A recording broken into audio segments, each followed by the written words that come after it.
tell you what, Blake Sprouse is one of those kids that he's an all-around good fighter, and he's been trying to kind of make a name for himself for a long time. He feels like fighting and beating Ryan Shamrock is going to be that ticket for him to make a name for himself. No doubt, Mike. I mean, immediately, just by taking this fight, your name is going to be out there. Yeah, your name will be out there. You know, but Blake is one of those kind of hidden treasures here in Utah. He is a very solid talent, especially at the weight class, 5'7", 135. He's as good as there are out there.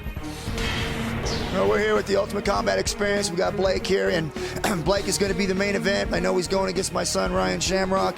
And the thing is with this, you know, always wanting to put, especially even my own family members, I want to make sure they get challenged. And I know that I'm looking at some of your videotapes when we were watching. We said, you know what?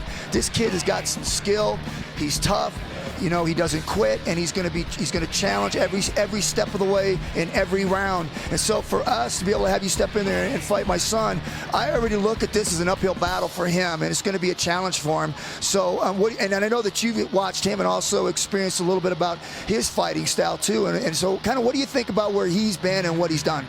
It's life-changing, really. Like, you know, not to get philosophical, but okay, but I knew who you were before I knew what MMA was, you know, and it's just like, and the first UFC fight I saw was you, and I mean, and that was, and now here I am, like, this is my biggest fight, and it involves you, and so it's just like, to me, it doesn't get any better than this, you know. Win or lose, I'm smiles the whole way through. So. Well, you know, and I think that it's great when you also have guys that are experienced, or they're trying to move up the ladder, but at the same time, they respect the sport, they respect themselves, and they respect their opponents. And I think you have all those qualities. God bless you, and good luck tomorrow night. Thank you. All right. CO Ryan Shamrock being brought into the cage by his Entourage. father. The Lions Den entourage is very famous, but the most famous of them all, though, Ken Shamrock, there, the leader, and you know, I think that's a lot of weight to put on a kid's shoulders. That, you know, you got to carry on the legacy of your dad at 5'9", 130 pounds. I mean, Ken has arms that weigh that much. Yeah, no, he absolutely does. When I shook his hand, they're like bone crushers. I know that you're the one that chose him. You wanted someone that had a lot more experience, someone that if you fought him, would move you up. And you didn't want to fight somebody that if you beat him, it didn't do anything for you. So, you know, this was something that you decided to do and take on that challenge. Why did you pick somebody with that much more experience? I thought it would just be a fun fight. I like to fight, so I figured, I could go find easy fights, people who have 0-1 records, 1-0 records, but I wanted a challenge, something that would be fun and do something for me.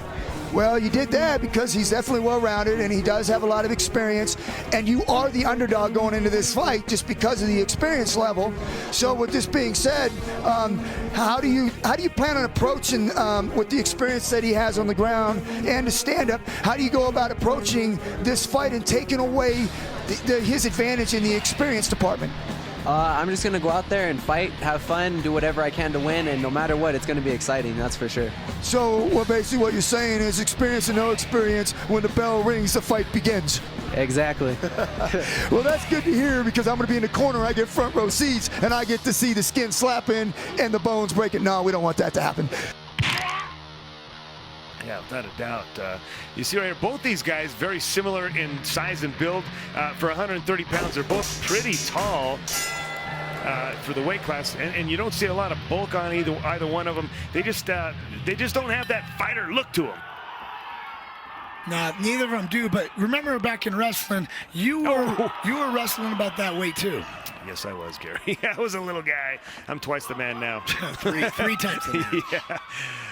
You see right here, though, both these guys, again, not only are they similar in build, but they're similar in their fight style. This is a place that I think Blake Sprouse is very dangerous. He's got a very dangerous guard.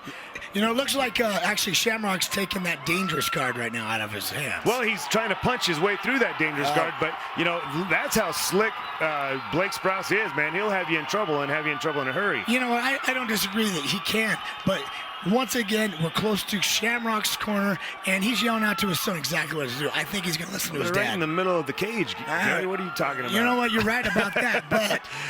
Okay, you see some adjustments being made here. Blake Sprouse had that triangle line, and he tried to change it to more of a scissor, and Ryan's doing all the right things. He's got that left arm tucked underneath the hip of Blake Sprouse to kind of give himself a little bit of room there to breathe, and you know, very good little chess match going on here. Absolutely. Underneath. You know, we've seen a lot of good chess match this Fernal trip, and so far, I haven't seen anybody get choked out with a triangle. Well, you know, you're pretty close to seeing that right here, one would imagine. You know, and I don't know if that was a good call right there. Mike Chrisman not allowing Blake Sprouse to strike because Ryan Shamrock is up on his feet. If you're tripoded like that and all of your weight is being rested on Blake Sprouse, I would imagine that's your post and you are down on the ground. So yeah. I think he should be able to punch here. You know, looking back on some of the the other tapes, you know, with Shamrock in there, he does work a lot on that tripod and working them over on ground. Tripoding. He's in a triangle choke here, and you know he's got to try to alleviate pressure somehow. And Blake Sprouse, this will do a couple of things. It really will wear your legs down if you don't get the choke. But, you know, it can also, he's trying to get that submission, man. He's trying to get it done in any way he can possibly. What was the last submission call that he was working on? That would have been an omoplata there. All right. He's going to punish him a little bit for that. Yeah, he sure is. And this is the way you fight your way out of a triangle choke, you know, or fight your way out of a guy with a good guard. You just punch the heck out of him. And right here, Ryan Shamrock happy to do just that. Definitely. You know, his dad's been smiling this whole time. That's a good sign. I don't know why, man. His son has been in trouble the majority of this fight so far. But, you know, he's having a good time here. He's seen your son out there. He's got to be proud. And being a proud papa there. And right here, his son doing a very good job. Got position and has landed some big shots here to finish the round. You know what? He's taking the dominant stance this last part of this. Do you think he's going to win this round? Well, you know what? I think that's a very tough round to score. I thought, you know, early on that, you know, Blake Sprouse had this thing locked down, but the second part of the round, Ryan Shamrock really coming back. I got to tell you what, I'm excited for round number 2 when we come back. Combat experience, if you're just joining us, man, what a great round between Ken Shamrock's son Ryan Shamrock and Blake Sprouse, the local guy here. Yeah, very even. So far, very much even. I don't know if you had an opportunity to hear some of the things that Ken was saying to him. I don't listen to the corners, man. What was Ken saying? What do you have to say? You know what, really? He was giving a lot of positive feedback. So I don't really think they have that kind of father-son anger. You know, you better do a good job here. Kind of proud of how he raised him so far. That's interesting. You know, Blake Sprouse has a different tact here in mind for round number 2, throwing a lot of kicks to the body here, and you know, it doesn't look like they want to go down to the ground at all. He wants to kind of finish this thing up on his feet. Doesn't look like Ryan came out with as much pep as he did the first time.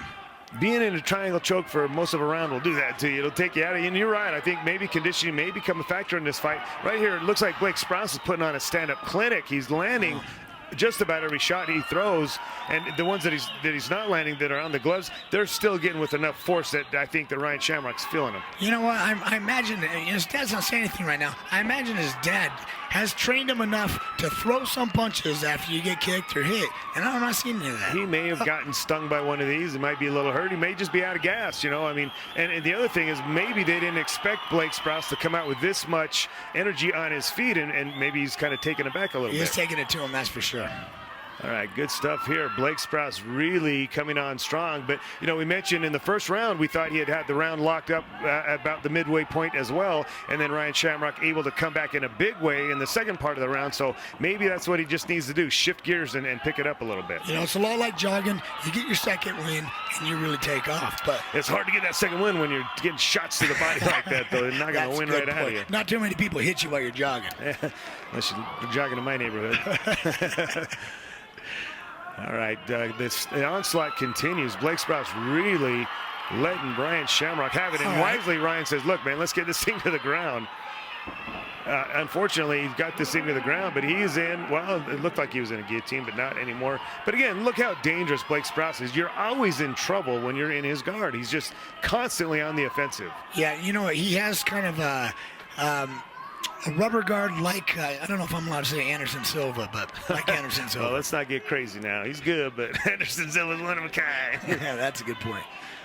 But he has been very dominant. And again, it's okay for him to take a little breather right here because he has been so dominant in this round that clearly he's up on the judges' scorecards in this round.